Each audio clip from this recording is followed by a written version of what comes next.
प्रिय मित्रों, जय श्री कृष्ण। मैं हूं आचार्य डॉक्टर विष्णु कुमार मिश्रा, ज्योतिष मित्र पर आपका बहुत बहुत स्वागत करता हूं, आपका बहुत बहुत अभिनंदन करता हूं। आज मैं अति विशिष्ट विषय वस्तु पर चर्चा करने जा रहा हूं। 29 जून 2024 रात्रि 11:40 पर शनिदेव वक्री होने जा रहे हैं। और जब शनिदेव सौर मंडल पर किसी भी प्रकार की हलचल करते हैं तो सौर मंडल में निश्चित रूप से विभिन्न राशियों में कुछ उथल पुथल, कुछ हलचल होती है। अतः निश्चित रूप से सभी राशियों में शनि के वक्री होने का कुछ न कुछ असर पड़ेगा। शनिदेव 29 जून 2024 से 15 नवंबर 2024 तक वक्री रहेंगे। आज हम इस वीडियो पर कन्या राशि पर कैसा प्रभाव पड़ेगा और साथ में हम अति महत्वपूर्ण उपायों का भी जिक्र करेंगे। मैं इस संदर्भ में विस्तार से चर्चा करूं उससे पहले आपसे आग्रह, अगर आपने अभी तक हमारे इस चैनल को सब्सक्राइब नहीं किया है तो प्लीज चैनल को सब्सक्राइब करें, साथ ही नोटिफिकेशन बेल को भी प्रेस कर लें। अगर आप अपनी या अपनों की जन्म कुंडली का बृहद प्रेडिक्शन कराना चाहते हैं, किसी भी किस्म का ज्योतिषी परामर्श हमसे प्राप्त करना चाहते हैं या कि उत्तम क्वालिटी के रियल राशि रत्न आदि प्राप्त करना चाहते हैं तो आप स्क्रीन पर फ्लैश हो रहे नंबरों पर हमसे संपर्क कर सकते हैं। कन्या राशि की कुंडली में शनिदेव जन्म कुंडली के पंचम भाव और जन्म कुंडली के छठे भाव के स्वामी हैं और छठे भाव में ही कुंभ राशि में 29 जून 2024 रात्रि 11:40 पे वक्री होने जा रहे हैं। छठा भाव रोग ऋण शत्रु का भाव है, अतः शत्रुओं की दृष्टि से शनिदेव आपके शत्रुओं का नाश करेंगे। आपके दुश्मन, आपके शत्रु आपके सामने टिक नहीं पाएंगे। शत्रुओं पर आप विजय प्राप्त करेंगे। और अगर किसी भी किस्म की पुरानी बीमारी चली आ रही थी, पुराना रोग आपको लंबे अरसे से परेशान कर रहा था, उद्विग्न कर रहा था, तो उस रोग से भी छुटकारा मिल सकता है। रोग में सुधार होगा, किंतु आपको पथ परहेज, मेडिटेशन, योग, प्राणायाम, मॉर्निंग वॉक आदि का सहारा लेना पड़ेगा।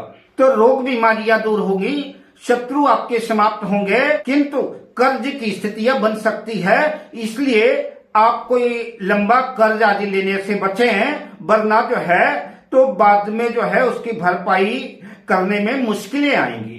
शनिदेव की तीसरी दृष्टि जन्म कुंडली के अष्टम भाव पर है। अष्टम भाव गहन, खोजबीन, गहराइयों का भाव है।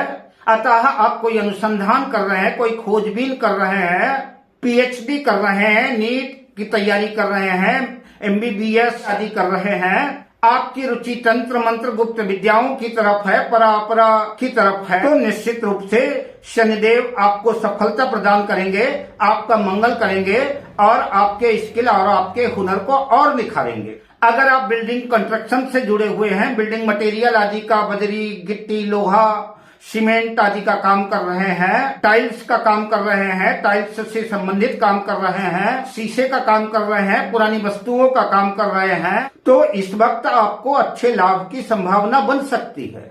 किंतु जो लोग जॉब कर रहे हैं तो जॉब्स करने वाले नौकरी पेशा लोगों को उनके जॉब्स में परिवर्तन हो सकता है, जॉब्स बदलना भी पड़ सकता है या कि स्थानांतरण की भी स्थितियां बन सकती हैं। जो लोग एडवाइजरी के क्षेत्र से जुड़े हुए हैं, परामर्शदाता हैं, सलाह आदि देने का काम करते हैं, जैसे टैक्स सलाहकार हो गए, कानूनी सलाहकार, वकील, अधिवक्ता आदि हो गए, चार्टर्ड अकाउंटेंट, डॉक्टर हो गए, ज्योतिषी आदि, जो किसी भी तरह की सलाह परामर्श आदि देते हैं, उनके लिए समय अनुकूल है। वो जीवन में लाभ अर्जित करेंगे और शनिदेव उनका मंगली मंगल करेंगे।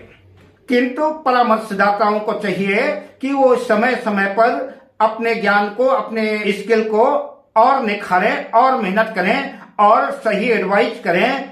और निश्चित रूप से अगर ऐसा करते हैं तो उनका कल्याण होगा, उनका मंगल होगा, शनिदेव कृपा बरसाएंगे। इन दिनों थोड़ा खर्च की स्थितियां भी बढ़ सकती हैं, अतः आपको फिजूल खर्ची से सावधान रहना है। छोटे भाई बहनों से तकरार हो सकती है, मतभेद की स्थिति बन सकती है, उनके जीवन में संघर्ष और तनाव की स्थितियां आ सकती हैं। उपाय के बतौर पर कन्या राशि के जातकों को चाहिए कि हनुमान जी की पूजा अर्चना करें और प्रत्येक शनिवार को गोधूली वेला में हनुमान चालीसा सुंदरकांड का पाठ करें, उससे शनिदेव प्रसन्न होंगे और हनुमान जी प्रसन्न होंगे और आपका मंगल करेंगे और कल्याण करेंगे। पीपल के वृक्ष के नीचे गोधूली बेला में सरसों के तेल का दीपक लगाएं और शनिदेव का मंत्र नीलांबुज समाभासम रविपुत्रम यमाग्रजम छाया मार्तन संभूतम तंग नमामि शनैश्चरम, इस मंत्र का या कि ओम संग शनैश्चराय नमः, इस मंत्र का प्रत्येक शनिवार को